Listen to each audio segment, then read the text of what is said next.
Well, good morning, everyone.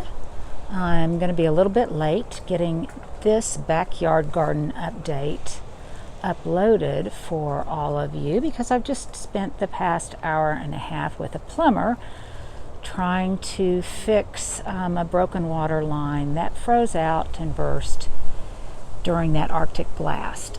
So the backyard right now looks extremely rough, and I'll just ask you to have faith that I can get it all back together looking good again like I did the front, but it is going to take a lot of work. I'm slowly making moves back here partly because I'm not sure exactly what the exposure is going to be. I lost a number of limbs back here just like I did in the front, and until the trees leaf out in their entirety, I'm not sure if I've got how much less shade, let's put it that way, how much less shade than I had in the past. Now you'll see that I lost some evergreens in here, and I've got to, I may or may not replace those. The topiaries have come outside, and actually they look better than they did at this same time last year, so that gives me a little dash of hope. And I believe these topiaries, these large topiaries here, made it. You can see some of these smaller ones may not have. So I've got lots of puffery to do on this back porch, and I will share it all with you. Again, I'm waiting a little bit longer than usual because I just want to see how some things are going to pan out. You can hear the wind behind me. Yesterday it was extremely windy. We had 25-mile-an-hour winds with 40-mile-an-hour gusts, and I think that is supposed to continue throughout the day. Hopefully it will blow in some rain. Some of you asked what I did with the lavender topiaries, and here they are. I got these at Home Depot, and these sweet little baskets are part of my QVC line. You saw some larger ones in a different color yesterday, and I'll be teasing with more information in the community tab if you are a YouTube member.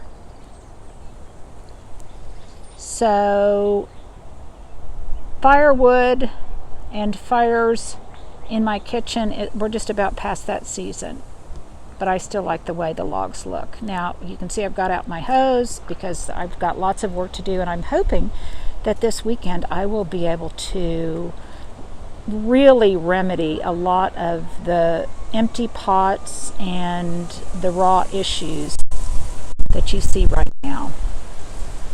You can hear that wind, and it's a chilly wind this morning. So all of the nandina, if you look at any of my past walkabouts, the nandina that were here before, they're all starting over again. Now this is my biggest heartache, or one of my biggest heartaches. I thought that these two boxwood topiaries made it, but now I think they haven't. So I will probably have to replace those. There's a place in Dallas that I have to go to get them. But you can see how these look, how kind of crispy they look, and they're not showing any signs of new growth. Unlike this one over here, which you can see is happy and is really fleshed out, and they're all the same variety. So that difference cannot be attributed to one just being a different variety than the others. So I've got some fun hanging basket projects that are coming up that I can't wait to show you, but all in due time. You can see back in that barren corner, normally that is very green and grounded, but that's all nandina that is very much alive, but had to be cut back. And the same is true for this whole aspect right here. So if any of you are wondering about your nandina, there are some I thought just were toast, but no, they're putting out new growth. And actually, in the long run, this will be good for them to have been given a chance to restart anew. And let me show you if I can. I'm waiting to see what's going to happen with all of the hydrangeas. A lot of the work I have to do now is container plantings, and it's a lot of work, but it's also a lot of fun. So now let me show you what I mean on the nandina. I have often said that anywhere you make along a cut at any time of year, new growth will come out. And there's a perfect example of that. You can see the new growth is red. Let me see if I can find another example. You can see there on that one that there's some new growth coming out. And these will be fine, you guys. They're as tough as nails. It's one of the reasons I like nandina, is because they can take a hit and keep on kicking. Here's another example. You can see where it's flushing out. Now, one thing that worries me is that we normally have more rain in the spring than we've had thus far. And a lot of this stuff would be further along and coming out if we had had rain, but we haven't. So I'm just crossing my fingers. There's a chance that we've got a front coming in on Friday, and hopefully it will bring more than just high winds, tornadoes, and hail, and we'll actually get some moisture from it.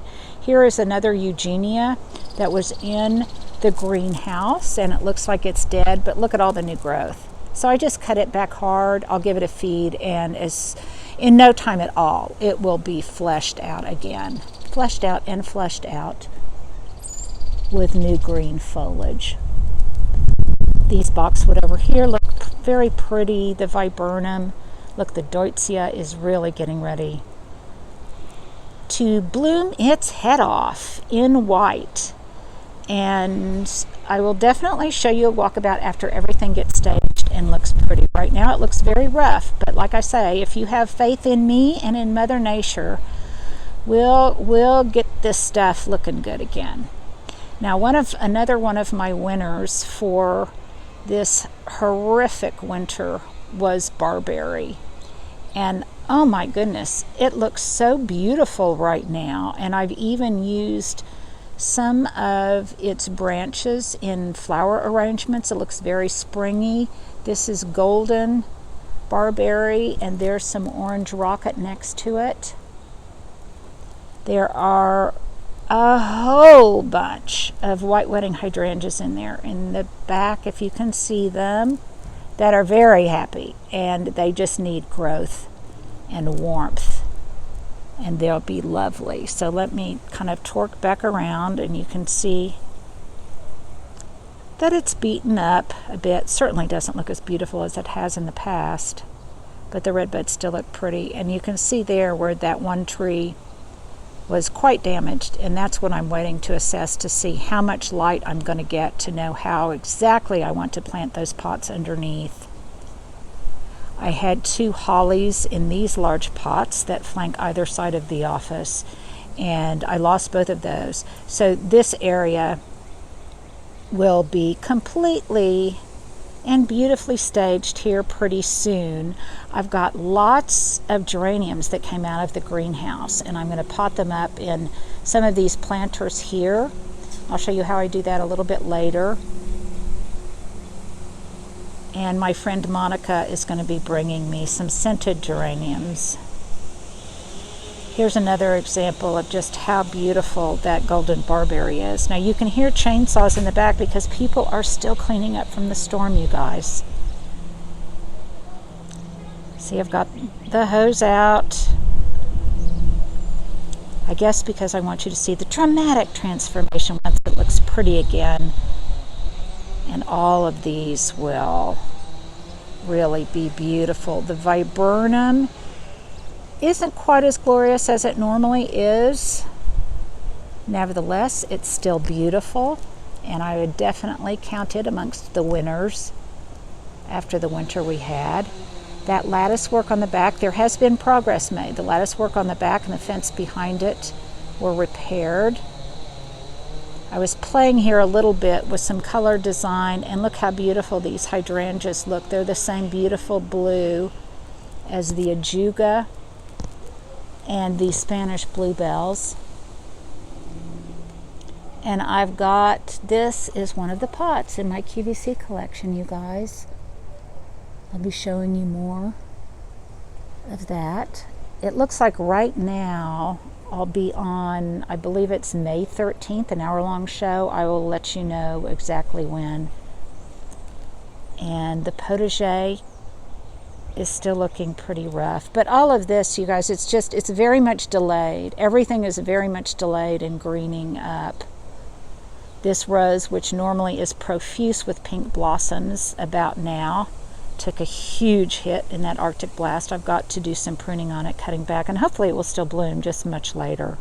You can see why I like that barberry so much. Now here's something else. I have had these chairs for a very, very long time. They came from Tidewater, which is a company I'll put a link to. This year, but you can see that all of a sudden they've just kind of given it up. And I've lost the back slats, they're rickety. They get used, as you well know, extensively. And the men in my life are not small men, so these chairs kind of indicate that. So I'm going to put a link below to the ones I just ordered to replace them. They're very similar in style.